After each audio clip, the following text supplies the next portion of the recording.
Assalamualaikum warahmatullahi wabarakatuh. Bismillah, alhamdulillah, wassalatu wassalamu ala rasulullah wa ala alihi wa sahbihi wa man walah. Allahumma la ilma lana illa ma 'allamtana innaka antal alimul hakim.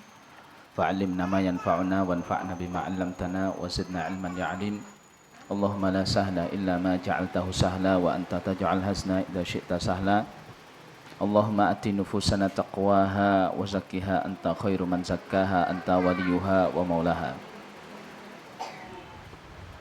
Para bunda yang dirahmati Allah Subhanahu wa taala, kembali kita lanjutkan kajian kita tentang 40 hadis yang berkaitan dengan anak-anak dan juga remaja. An Abdullah bin Amr radhiyallahu taala anhuma, diriwayatkan dari Abdullah bin Amr radhiyallahu taala anhuma, qala sami'tu nabiyya sallallahu alaihi wasallam yaqul, aku mendengar Rasulullah sallallahu alaihi wasallam bersabda, istaqri'ul qur'ana min arba'ah, mintalah, belajarlah Al-Qur'an dari 4 orang. Min ibni Mas'udin wa Salimin maula Abi Hudzaifah wa Ubay wa Mu'adz bin Jabal.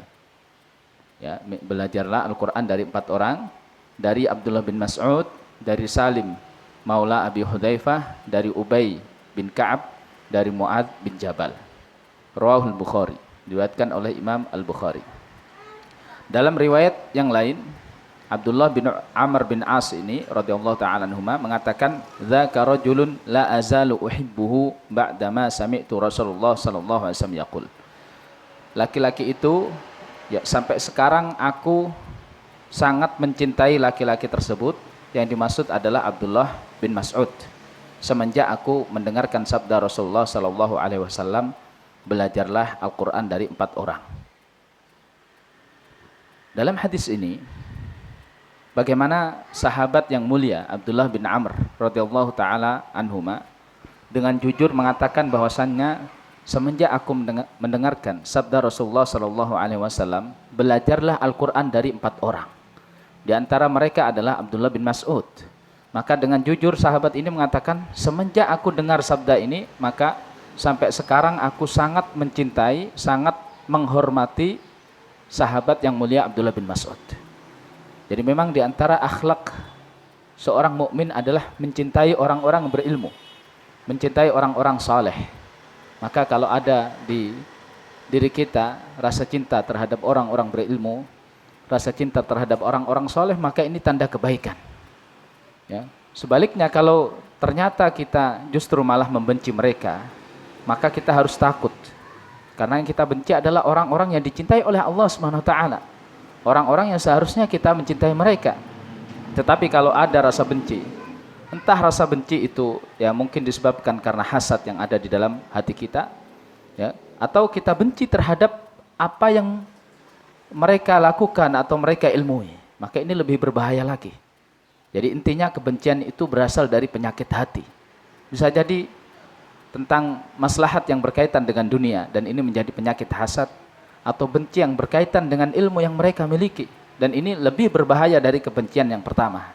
Jadi kebencian yang pertama didasari karena hasad, itu berbahaya. Kebencian yang kedua yang didasari karena ilmu mereka, karena amalan soleh mereka, maka ini lebih berbahaya lagi. Karena bisa jadi kita tidak benci orangnya, tapi kita benci ilmu yang dia miliki, yaitu agama Islam. Bisa jadi kita benci terhadap amalan yang dia lakukan, yaitu ketaatan kepada Allah. Maka justru kita yang rugi. Sebaliknya seorang mukmin, dia akan mencintai orang-orang soleh. Dia akan mencintai orang-orang yang berilmu. Dan kecintaan seseorang terhadap orang lain, ini merupakan penyebab yang bisa menyeret orang tersebut untuk menyerupai orang yang dia cintai. Pepatah Arab mengatakan at-tuyur ala ashkaliha taqa. Jadi burung-burung itu senantiasa bersama sekelompoknya. Kalau kita lihat burung yang terbang itu mesti satu kelompok. Kalau kita lihat burung yang berhinggap misalkan di dahan pohon, maka mereka itu satu kelompok.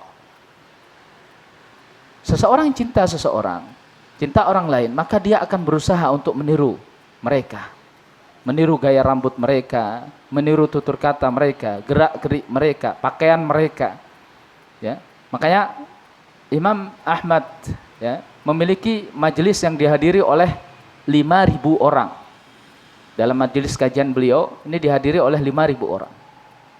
500 diantaranya menulis hadis, menulis pelajaran yang disampaikan oleh Imam Ahmad, yang 4.500 tidak menulis, tidak mencatat, akan tapi mereka hanya ingin menyaksikan Imam Ahmad, hanya ingin mengambil adab dari Imam Ahmad. Ya, karena mereka mencintai Imam Ahmad, mereka berharap mereka seperti Imam Ahmad. Beginilah ya, para generasi kita, generasi yang mulia, ya, generasi yang Allah Subhanahu wa taala berikan kejayaan kepada mereka. Mereka senantiasa dekat dengan ulama. Mereka ingin meniru ulama, ingin jadi seperti ulama. Seandainya mereka tidak ulama, tapi mereka ingin seperti ulama. Beradab dengan adabnya ulama.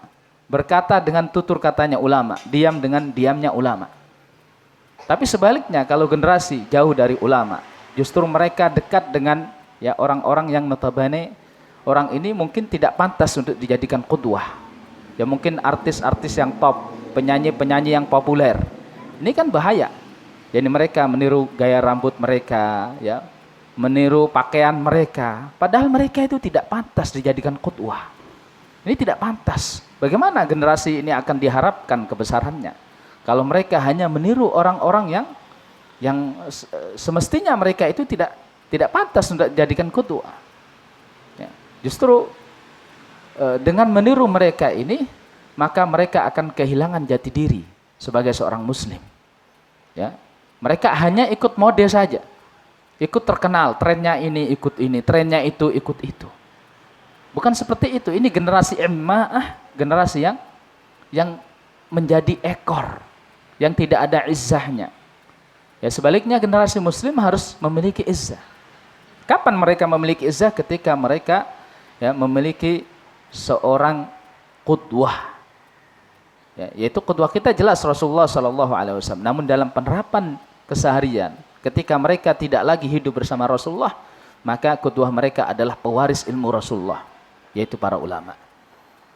Dalam hadis ini Rasulullah SAW mengkhususkan 4 orang, yaitu Abdullah bin Mas'ud, Salim Maula Abi Hudzaifah, Ubay bin Ka'ab, dan Mu'ad bin Jabal. 4 orang yang Rasulullah menganjurkan para sahabatnya untuk belajar Al-Quran dari 4 orang ini. Terus di mana Abu Bakar, di mana Umar radhiyallahu ta'ala anhuma? Ini bukankah 2 orang ini adalah manusia terbaik setelah Nabi SAW?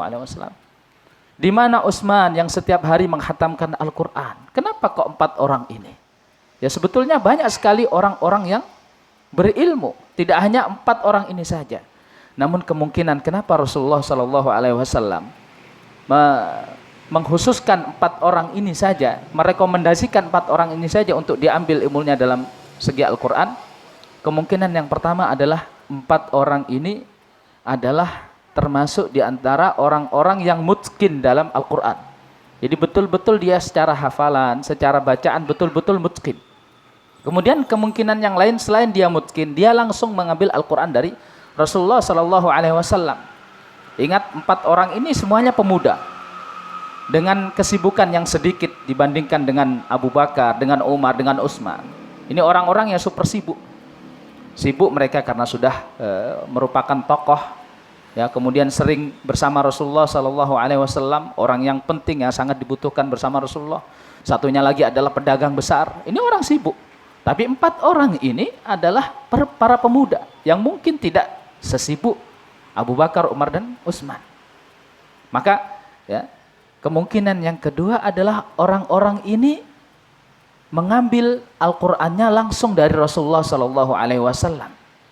Karena banyaknya waktu mereka bisa kapan saja mengambil Al-Qur'an dari Rasulullah SAW. Maka itu Rasulullah utamakan.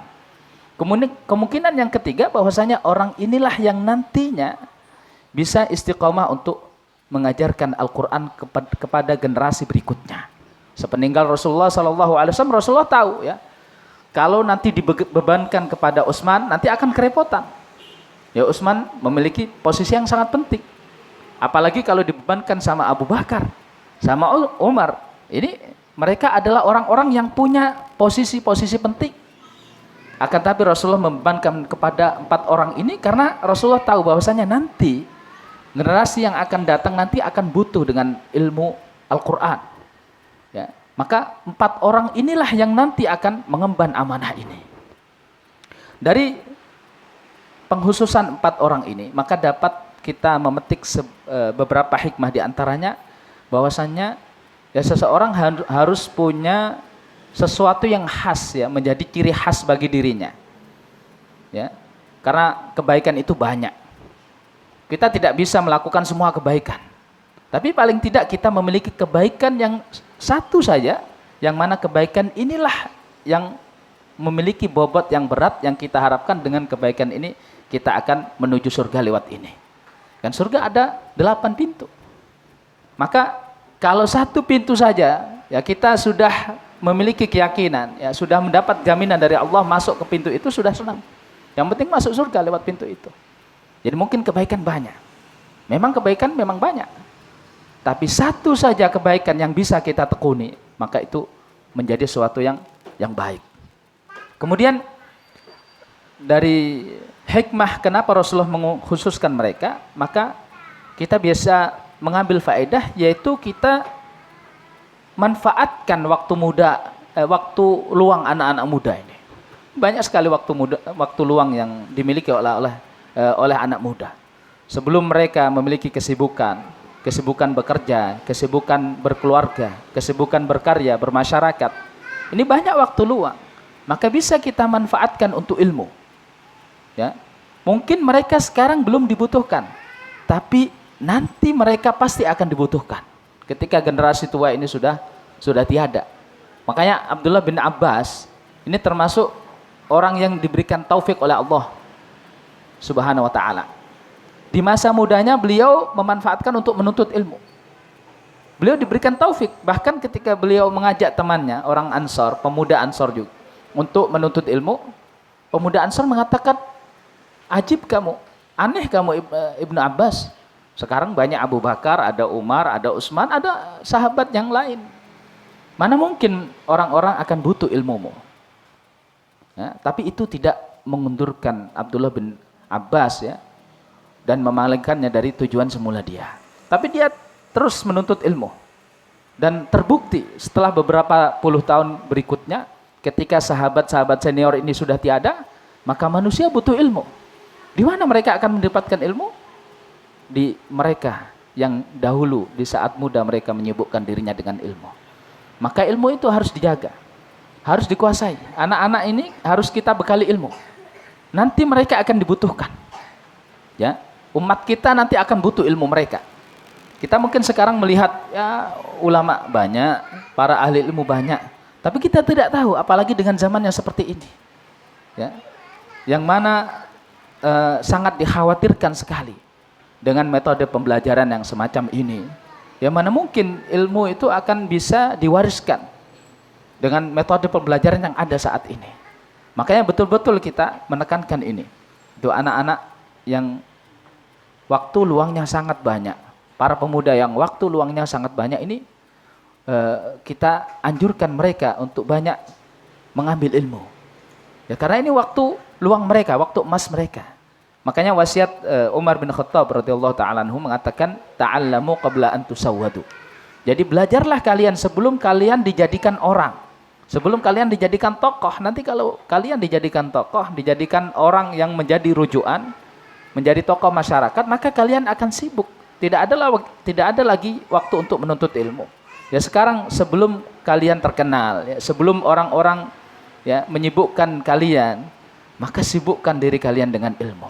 Maka ini harus kita pahamkan dengan anak-anak kita. Makanya anak-anak ini jangan disibukkan dengan sesuatu yang lain. Jangan jadikan anak kita ini terkenal dulu sebelum anak kita ini memang betul-betul berilmu, betul-betul berisi. Masalahnya kalau sudah tenar, sudah terkenal, ya sering ke sana, ke sini, undangan ke sana, undangan ke sini, akhirnya dia tidak akan berisi. Sudah akan selesai di sini. Ya. Saya pernah ingat ya ada seorang pemuda yang subhanallah ya, itu menjadi idola para remaja dulu, bahkan termasuk ya saya mengidolakannya termasuk. Ini anak muda yang hafid Al-Qur'an luar biasa, masih muda. Suatu ketika setelah puluhan tahun kita bertemu di Riyadh. Ada teman yang mengatakan, ini loh, kamu kenal ini? Tidak tahu, siapa dia? Ini Fulan bin Fulan. Masya Allah, Anda baru kaget. Ternyata sekarang kok biasa-biasa saja. Padahal dulu luar biasa. Bayangkan seandainya sudah puluhan tahun, dulu sudah hafid Al-Quran, ini seharusnya kan menjadi ulama yang luar biasa. Tapi sampai sekarang pun tidak ada perkembangan. Itu karena sudah terkenal dulu sebelum waktunya, sebelum matang. Ya. Jadi ya kita ibaratkan buah-buahan, misalkan buah-buahan yang dibiarkan matang di pohonnya, ketika dipanen dijual matang. Dengan buah-buahan yang belum matang kemudian dipanen. Ya, maka mana manfaatnya yang lebih besar? Mana yang lebih mahal harganya? Mana yang lebih banyak dicari oleh masyarakat? Biarkan buah-buahan ini di pohonnya, biarkan dia sampai matang, baru setelah itu ya kita petik buahnya. Taib. Para bunda yang dirahmati Allah SWT, hadis yang kedua an Mujahid, diriwayatkan dari Mujahid. Dari Mujahid ini adalah seorang tabi'in. Qala sahibtu Ibnu Umar ilal Madinah. Suatu ketika aku menemani Abdullah bin Umar untuk pergi ke Madinah. Falam asma'hu yuhadditsu an Rasulullah sallallahu alaihi wasallam illa hadisan wahidan. Sepanjang perjalanan aku tidak mendengar Abdullah bin Umar meriwayatkan hadis kecuali cuma satu hadis saja. Qala, beliau berkata, kunna 'inda Nabi sallallahu alaihi wasallam fa utiya bi jummar. Beliau mengatakan suatu ketika kami, yaitu para sahabat, bersama Rasulullah sallallahu alaihi wasallam kemudian didatangkan empolnya kurma, ya. Empol itu jantungnya kurma. Jadi kalau pohon kurma dipotong, ya, di dalamnya itu biasanya ada yang putih. Di kelapa juga ada, ya. Bahasa Jawa empol, ya. Tidak tahu bahasa yang lain, tapi empol gitu ya. Biasa dimakan langsung bisa, enak. Di pisang juga ada, tapi tidak bisa dimakan langsung. Kayaknya dikeripik dulu baru bisa dimakan. Ini ya jantungnya kurma itu. Kemudian Rasulullah Shallallahu Alaihi Wasallam bersabda, Inna minasyajari syajaratan masaluha kamatsalil muslim. Ya, sungguhnya di antara pohon-pohon itu ada sebuah pohon yang perumpamaan pohon itu seperti seorang muslim. Fa'aradtu an aqula hiya nakhlah fa idza ana ashurul qaum fasakattu. Maka Abdullah bin Umar ini mengatakan dalam hatinya, aku sesungguhnya ingin menjawab kalau yang ditanyakan Rasulullah itu adalah pohon kurma. Akan tapi aku melihat bahwasanya aku yang paling muda pada saat itu, maka aku pun diam. Ya, ketika aku melihat sahabat yang senior itu diam semua, ya, sebagian mereka menjawab jawabannya salah, sebagian yang lain diam. Abu Bakar dan Umar ada di situ tapi diam, maka aku pun diam. Qala Nabi sallallahu alaihi wasallam hiyan nakhlah. Maka ketika para sahabat tidak ada yang menjawab dengan benar, Rasulullah SAW mengatakan pohon itu adalah pohon kurma. Muttafaqun alaih, diriwayatkan oleh Imam Bukhari dan Muslim. Di dalam riwayat yang lain, ya, Rasulullah sallallahu alaihi wasallam mengumpamakan pohon kurma ini dengan seorang muslim. Ya, beliau mengatakan bahwasanya pohon kurma ini daunnya tidak jatuh.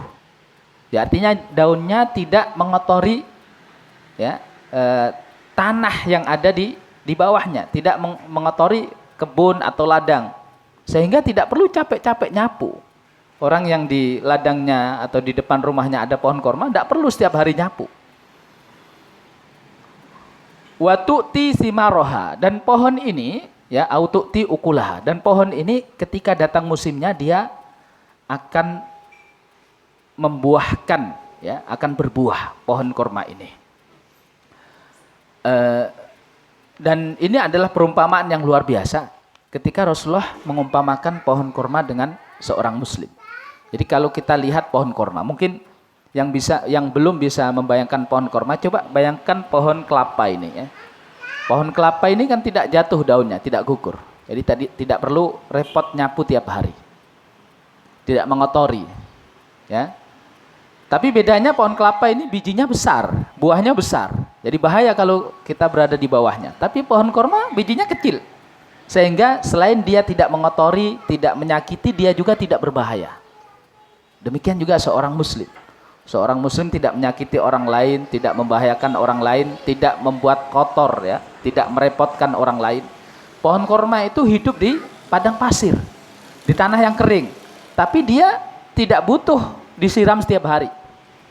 Jadi begitulah seorang muslim ya, dia tidak merepotkan orang lain. Bahkan pohon korma itu tidak merepotkan petaninya ya. Tidak merepotkan petaninya, orang yang memiliki pohon korma. Hanya satu saat saja dia butuh terhadap petaninya, yaitu saat pembuahan, karena harus dikawinkan.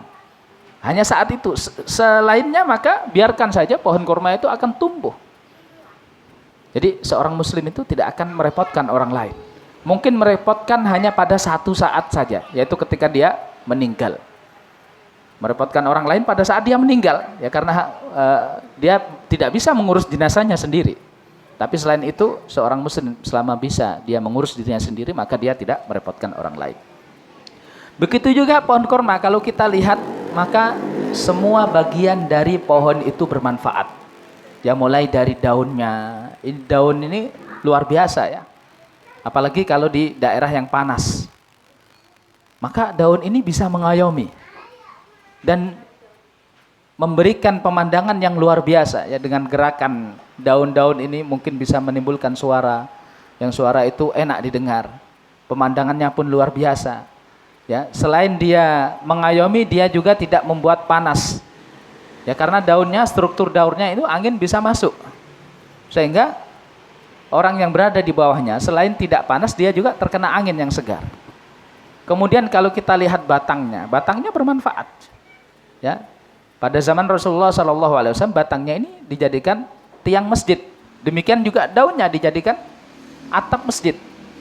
Kemudian buahnya apalagi, ya, buahnya bisa memberikan kekenyangan, menjadi makanan pokok. Bahkan buah korma ini bisa melindungi dari penyakit sihir, dari berbagai macam racun. Ya, kemudian akarnya pun demikian. Ini perumpamaan yang luar biasa ketika Rasulullah SAW mengumpamakan pohon kurma dengan seorang muslim. Kemudian kalau kita lihat lebih detail lagi, pohon kurma ini memiliki akar yang kuat. Jadi akarnya ini betul-betul menancap ke dalam.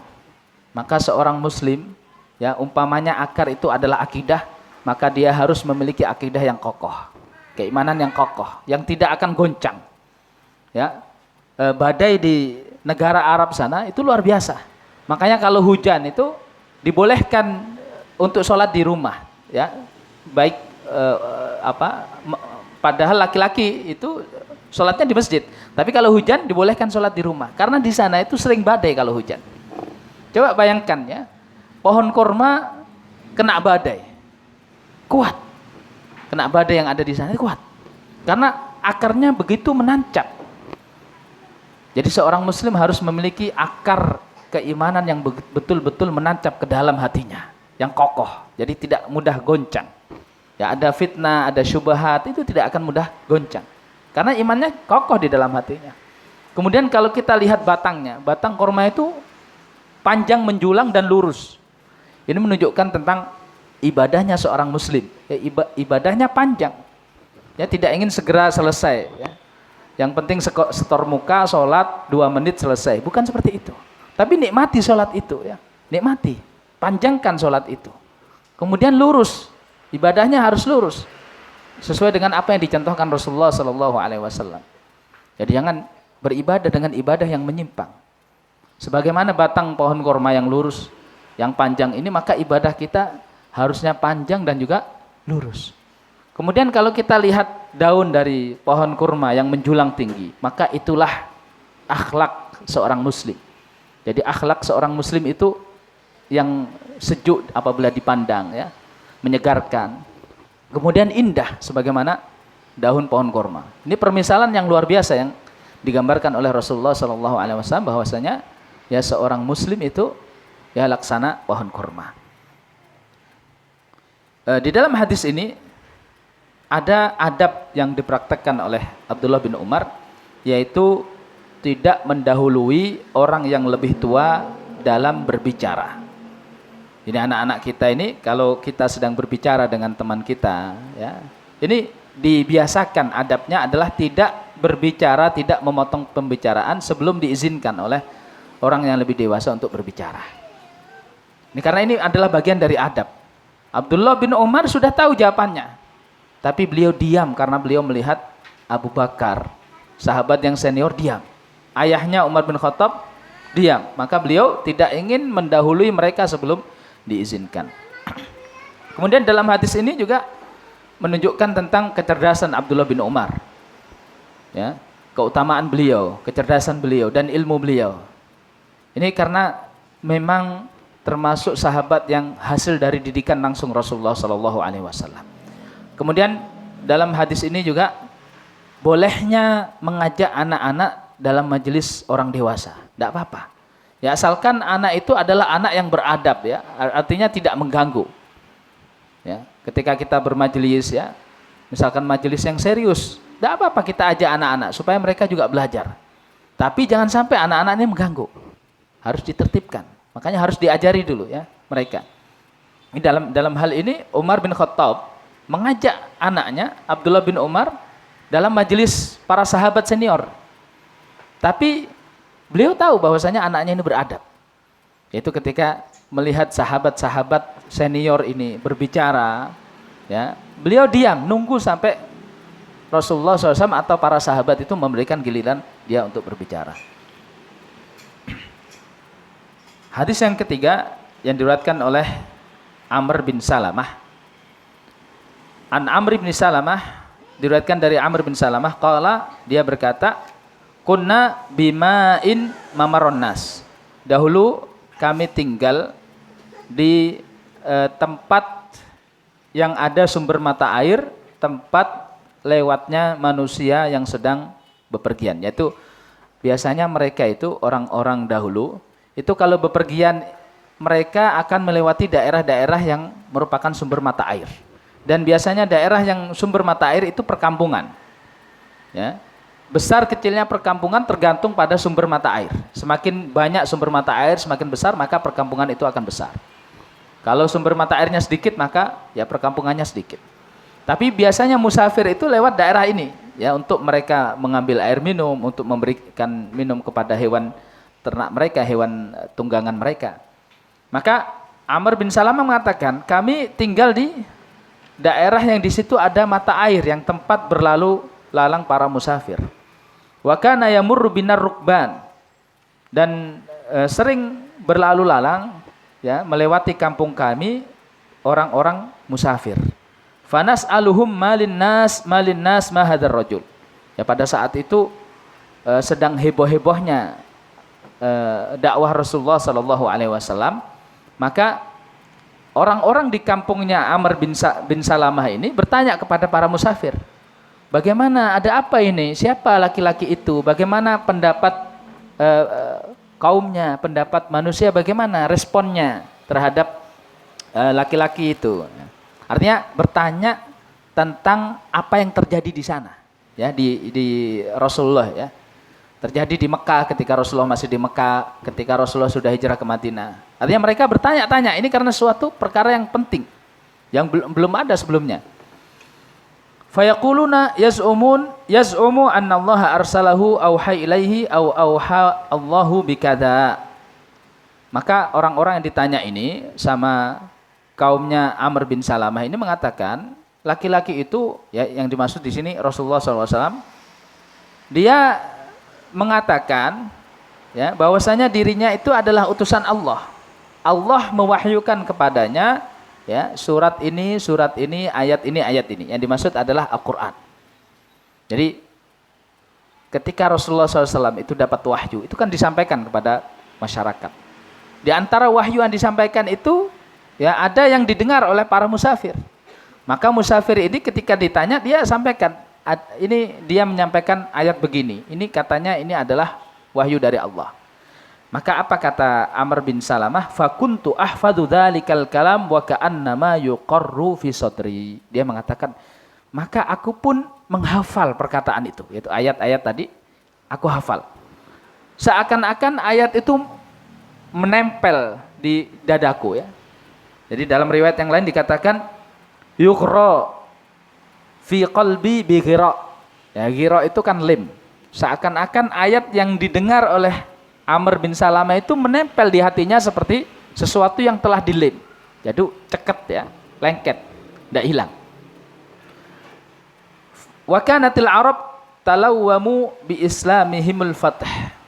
Dan orang-orang Arab selain orang Quraisy ya, orang-orang kabilah-kabilah Arab di sekitar orang Quraisy. Jadi mereka itu menunggu untuk masuk Islam. Jadi mereka tidak masuk Islam. Tapi mereka mengatakan, tunggulah, biarkan dia bersama kaumnya. Artinya biarkan Muhammad itu berurusan dengan kaumnya. Kita jangan ikut campur. Kita lihat siapa yang menang. Kalau dia betul Nabi, maka Allah akan menolongnya.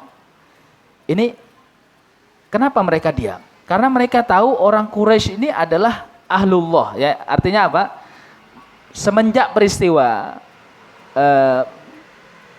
burung ababil ya, semenjak peristiwa Abrohah berniat untuk menyerang Mekah, kemudian Allah melindungi Ka'bah, termasuk juga melindungi orang Quraisy ya, dengan mengirimkan burung ababil. Orang Quraisy ini di mata orang-orang Arab adalah ahlullah, ahlu baitillah, karena mereka dilindungi oleh Allah, langsung dikirimkan burung ababil. Maka mereka itu memuliakan orang Quraisy. Mereka tidak mau berurusan dengan orang Quraisy. Sehingga ketika ada ya Nabi Muhammad SAW mengaku sebagai Rasul, kemudian dimusuhi oleh orang Quraisy, mereka tidak mau ikut campur. Karena yang ini Quraisy, yang ini juga Quraisy. Mereka takut ya. Maka mereka tunggu dulu. Siapa yang menang kita ikuti. Itu kadang-kadang seperti itu juga baik. Ini termasuk akal ya. Kadang-kadang kan orang itu suka nyinyir mengatakan ini pilih enaknya saja, tidak mau berjuang, tidak mau berkorban. Bukan seperti itu. Ini termasuk akal. Termasuk akal ketika kita melihat dua kemungkinan yang sama-sama mungkin benar, kita biarkan dulu. Kalau memang benar yang A, ya sudah. Nanti Allah akan tunjukkan kebenaran itu. Kalau memang yang benar yang B, ya Allah akan tunjukkan kebenaran itu. Baru setelah kita tahu kebenaran, baru kita ikuti. Ini termasuk akal ya. Orang Arab tidak mau ikut campur urusan Rasulullah SAW dengan Quraisy, ya sebagian besar bahkan mereka, karena mereka ingin memastikan siapa yang akan ditolong oleh Allah SWT. Maka ketika terjadi Fathu Makkah, ya mereka tahu bahwasanya yang ditolong oleh Allah adalah Rasulullah SAW, maka semua berbondong-bondong masuk Islam. Maka pada tahun setelah Fathu Makkah itu dikatakan Amul Wufud. Jadi tahun tamu-tamu. Makanya sampai turun ya, surat An-Nasr, idza jaa nasrullahi wal fath wa ra'aitan nasa yadkhuluna fi dinillahi afwaja. Apabila datang pertolongan Allah dan Fathu Makkah, maka kamu akan melihat orang-orang berbondong-bondong masuk ke dalam agama Islam. Jadi mereka menunggu sampai datang Fathu Makkah, fayaquluna utrukuhu wa qaumahu fa innahu in dhahara alaihim fa huwa nabiyyun shadiq. Mereka mengatakan biarkan saja dia dan kaumnya. Kalau seandainya dia ditolong, ya dia menang, maka sungguh dia itu nabi yang benar. Falamma kanat waqa'atu ahlil fath badara kullu qaumin bi islamihim. Maka ketika terjadi Fathu Makkah, semua kaum itu ya berbondong-bondong masuk Islam. Seperti yang diceritakan oleh Allah Subhanahu wa taala dalam surat An-Nasr. Berbondong-bondong mengatakan keislaman kaumnya masing-masing. Wa badara abi qaumi bi islamihim. Dan ayahku, ya ayahnya Amr bin Salamah ini ya, termasuk pembesar kaum. Maka ayahku bersegera untuk datang ke Rasulullah SAW mengatakan keislaman kaumnya. Falamma qadima, ketika ayahku ini sudah datang, ya sudah selesai menyampaikan keislaman kaumnya, qala ji'tukum wallahi min 'indin nabiy sallallahu alaihi wasallam haqqan. Maka ayahku ini berkata kepada kaumnya, aku telah datang demi Allah kepada kalian ya. Demi Allah aku telah datang kepada kalian dari sisi Rasulullah sallallahu alaihi wasallam yang hak, yang benar. Faqala sallu salata kadza fi hini kadza wa sallu salata kadza fi hini kadza. Maka ayahnya ini menyampaikan wasiatnya Rasulullah ya. Rasulullah berpesan, salatlah kalian ketika begini. Salatlah kalian ketika begini. Artinya ketika masuk waktu salat, salat. Ya, ini ringkasan ya. Artinya salat 5 waktu, kan ada waktunya masing-masing. Fa idza hadaratis shalah falyu'adzin ahadukum wal ya'ummakum aktsarukum Qur'anan. Apabila sudah masuk salat, maka salah satu di antara kalian mengumandangkan azan. Dan orang yang paling banyak Al-Qur'annya yang menjadi imam bagi kalian. Jadi ada 2 tugas. Yang pertama adalah azan, yang kedua adalah imam. Azan dikatakan salah satu saja. Ya, salah satu saja. Nanti akan sebutkan syaratnya apa. Kemudian yang kedua, yang paling banyak Qur'annya yang jadi imam. Fanadharu falam yakun ahadun aktsara Qur'anan minni lima kuntu atalaqqa minar rukban. Kemudian mereka melihat ya, siapa di antara mereka yang paling banyak Qur'annya. Ternyata tidak ada seorang pun yang paling banyak Al-Qur'annya kecuali aku. Ya, Amr bin Salamah. Karena aku dulu mengambil Al-Quran itu, menghafal Al-Quran itu dari orang-orang yang safar. Aku kumpulkan sehingga paling banyak Al-Qurannya adalah Amr bin Salamah. Faqaddamuni baina aidihim wa ana ibnu sittin aw sab'i sinin. Maka mereka menjadikan Amr ini sebagai imam. Padahal pada saat itu Amr itu umur 6 atau umur 7 tahun. Wa kanat alayya burdatun kuntu idza sajadtu taqallasat anni. Dan pada saat itu Amr ini cuma punya burdah, ya, punya pakaian, pakaian yang jubah ya, bukan seperti ini, tapi pakaian yang dimasukkan satu pakaian saja. Kalau dia ruku atau sujud itu terangkat pakaiannya, ya karena satu pakaian. Ini di awal-awal Islam seperti itu ya kondisinya. Jadi para sahabat banyak di antara mereka yang cuma punya satu pakaian, satu kain saja. Jadi burdah ya kain yang dipakai gitu, ditelungkupkan di badan, tidak ada lengannya, tidak ada.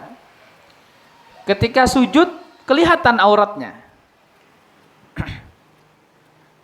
Fashtarau faqata'u li qamisan. Maka mereka membeli kain dan kain itu dijadikan sebuah pakaian. Dalam riwayat yang lain, usulan dari seorang wanita ketika melihat imamnya kok kelihatan auratnya. Maka wanita ini mengusulkan untuk diberikan kain. Berikan kain, buatkan baju supaya tidak kelihatan auratnya ketika sholat. Fama farihtu bi syai'in farahi bidzalikal qamis. Maka tidak ada suatu pun yang membuat aku senang pada saat itu kecuali baju yang telah dibuatkan untukku. Rawahul Bukhari, diriwayatkan oleh Imam Bukhari. Dalam hadis ini banyak sekali hikmah yang bisa kita petik. Di antaranya adalah karunia Allah yang diberikan kepada Amr bin Salamah. Ya, ketika dia mendengar ayat-ayat Al-Quran ini yang dibawa oleh orang-orang yang musafir tadi, kemudian dia hafal. Bahkan hafalannya ini seakan-akan seperti sesuatu yang menempel dengan lim, ya, kuat. Ini hikmahnya adalah ketika seorang yang menghafal di masa muda. Makanya pepatah Arab mengatakan al-hifdzu fis sigari kan naqshi 'alal hajar. Jadi menghafal di usia muda itu seperti mengukir di atas batu. Jadi jelas begitu ukirannya. Dan awet. Berbeda kalau mengukir atau menghafal ketika tua. Menghafal ketika tua ini mungkin seperti mengukir di atas pasir laut. Ya, kena ombak hilang sudah. Tapi menghafal di masa muda ini akan membekas kuat. Makanya Amr bin Salamah tadi ketika dia mulai menghafal Al-Quran ini dan ketika turun perintah, ya, kaumnya sudah masuk Islam, ada perintah untuk sholat, dialah yang layak untuk menjadi imam. Karena banyaknya hafalan Al-Quran. Dari sini kita bisa mengetahui kriteria seorang imam, ya. Kriteria seorang imam itu yang didahulukan adalah banyaknya hafalan. Ini menurut salah satu pendapat. Tapi ada pendapat yang lebih rajih, yaitu yang pertama dulu sebelum hafalan adalah fikihnya. Karena sholat itu lebih butuh kepada fikih daripada kepada hafalan. Ya, makanya para ulama mengatakan yang dimaksud hafalan ini adalah hafalan yang dipahami. Ya, jadi ilmunya, fikihnya. Karena nanti kalau terjadi sesuatu, misalkan terjadi yang sahwi, ya, imamnya lupa, imamnya misalkan lebih atau kurang, ini kan lebih butuh fikih. Jadi syarat yang pertama itu fikihnya. Kemudian syarat yang kedua baru hafalan. Kemudian muadzin, ya, tadi ada imam dan muadzin. Muadzin itu syaratnya suara. Makanya ketika Abdullah bin Zaid itu mimpi, kan, dia mimpi diajarkan oleh malaikat bacaan azan dan iqamat. Maka Rasulullah SAW mengatakan, ajarkan yang kamu mimpikan tadi kepada Bilal, karena Bilal itu suaranya lebih nyaring dan lebih bagus darimu. Kalau suara itu untuk muadzin, ya, muadzin itu suaranya harus bagus supaya orang-orang yang dengarkan azan itu, masya Allah, dia tertarik untuk datang ke masjid. Sekarang kan terbalik, ya. Imam bacaannya bagus, padahal belum tentu dia faqih. Kita lebih butuh fikihnya, bukan suaranya. Tapi kalau muadzin kita butuh suaranya. Baik.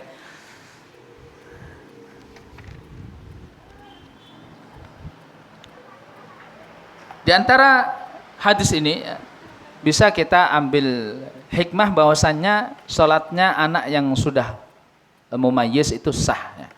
Bahkan dia juga boleh menjadi imam, ya. Bahkan kalau makmumnya itu adalah orang-orang yang balik, tidak masalah. Di sini kan Amr bin Salamah pada saat itu berumur 6 atau 7 tahun, dan ini belum balik, jelas, karena minimal balik itu 9 tahun. Tapi dia sudah mumayyiz, ya, maka di sini sholat dia sah dan dia boleh menjadi imam, ya. Jadi tidak harus orang yang tua-tua, ya, masjid itu tidak harus orang yang sepuh-sepuh menjadi imam. Ya, kalau memang ada anak muda yang mungkin lebih faqih, ya, lebih banyak hafalannya, tahu dirilah, ya, berikan kesempatan kepada mereka. Ini kaumnya Amr, ketika mereka mengetahui bahwasanya Amr lah yang paling banyak hafalannya, maka mereka mempersilahkan Amr ini menjadi imam, meskipun dia yang paling muda, ya, umurnya baru 6 atau 7 tahun. Maka dari itu masalah imam ini, ya, sebetulnya berkaitan dengan masalah ilmu, ya, fikih dan juga Al-Quran. Kemudian ingat, ya, anak-anak kita, ketika seorang anak memiliki hafalan Al-Quran, memiliki ilmu tentang sholat, maka Allah memuliakan dirinya. Lihat, Amr ini dimuliakan oleh Allah SWT dengan menjadi imam orang-orang yang sudah dewasa. Allah muliakan dia. Ini di dunia. Bagaimana dengan di akhirat? Maka sungguh kemuliaan yang luar biasa bagi mereka. Inilah kita harus memotivasi anak-anak ini, ya, untuk mempelajari masalah agama mereka, untuk menghafal Al-Quran mereka secara mutqin. Apalagi sebentar lagi bulan Ramadan, ya. Sebentar lagi bulan Ramadan, alangkah indahnya kalau seandainya kita bisa tarawih misalkan sekeluarga, ya, bisa kita sholat tarawih di masjid, kemudian malamnya kita tahajud di rumah, ya, gantian menjadi imam, ya, ayahnya menjadi imam, terus bergantian dengan anaknya. Ini alangkah indahnya ketika kita hidupkan Ramadan tidak hanya di masjid, tapi di rumah-rumah kita pun juga hidup. Bahkan sebetulnya sholat yang paling afdal itu di rumah sebetulnya. Sholat sunnah itu afdalnya adalah di rumah. Ya, ketika Umar bin Khattab mengumpulkan kaum muslimin, ya, untuk sholat tarawih, maka beliau mengatakan walladzi yanamuna anhu afdal. Jadi waktu yang kalian atau mereka itu tidur itu afdal, yaitu tengah malam itu sungguhnya lebih afdal daripada sekarang. Kalau kita bisa sholat tarawihnya, sholat malamnya di tengah malam, itu lebih afdal sungguhnya. Maka kita hidupkan dua tempat ini, ya, tidak hanya masjid yang kita hidupkan, tapi rumah kita pun hidupkan. Bagaimana caranya? Dengan sholat, ya, dengan menghidupkan qiyamul lail. Kemudian mungkin faedah yang bisa kita ambil di sini adalah bolehnya memberikan hadiah, ya, sebagai motivasi. Ini Amr bin Salamah dapat hadiah, senang sekali, ya, dapat baju, senang sekali, luar biasa. Meskipun hanya sekedar baju, tapi dengan baju itu dia bisa tampil gagah menjadi imam, ya. Ini luar biasa, ya. Anak itu ketika bajunya tidak cukup ya, dipakai kemudian auratnya terbuka, ini kan tidak sah jadi imam. Maka dibuatkan baju. Dengan baju itu dia tampil gagah menjadi imam. Masya Allah. Luar biasa. Maka bolehnya memberikan hadiah kepada ya orang-orang yang sedang melakukan tugas untuk mengisi kewajiban fardu kifayah. Ini kan imam itu fardu kifayah ya. Kalau tidak ada imam, tidak ada jamaah. Tidak ada imam, tidak ada jamaah. Maka orang-orang yang mengisi kewajiban, yang mana kalau tidak diisi orang ini, tidak ada yang bisa melakukan kewajiban itu, maka orang-orang ini harus kita dukung. Ya, seperti misalkan di masjid tidak ada muadzin, kemudian ada orang mau sukarela jadi muadzin, ini kita dukung. Kita bantu mungkin apa, butuh apa, atau kita hadiah ya. Lebaran kita belikan sarung, belikan baju, ini motivasi bagi mereka. Tidak hanya ya setahun sekali, mungkin kita bisa memberikan motivasi supaya mereka bisa terus tetap semangat. Ya. Orang-orang yang menjaga sholat jamaah, ya, orang-orang yang membersihkan masjid, beliau bukan karyawan di situ, tapi dia sukarela membersihkan masjid. Maka ini kita dukung. Ya, orang-orang yang menyampaikan ilmu, mengajarkan kepada kita ilmu. Ya, ilmu apa saja? Ilmu tajwid misalkan. Ya, ilmu syar'i. Ya. Orang-orang yang dengannya ya kita sudah terbebas dari dosa. Karena ini fardu kifayah ya. Seperti sholat jamaah, ini fardu kifayah. Maka di sinilah ya memberikan motivasi kepada mereka itu penting. Supaya kebaikan itu akan terus ada. Ya, termasuk diantaranya misalkan motivasi anak-anak yang ingin belajar. Ini anak-anak harus kita dukung. Kita motivasi terus. Anak-anak kita, ya anak-anak orang lain, santri-santri kita misalkan. Kita dukung terus supaya mereka tetap terus ya bisa semangat untuk belajar. Nah, mungkin ini yang bisa kita petik dari faidah dari 3 hadis, mudah-mudahan bisa bermanfaat dalam kehidupan kita sehari-hari. Wallahu ta'ala alam wa sallallahu ala nabiyina Muhammad wa ala alihi wa sahbihi wasallam.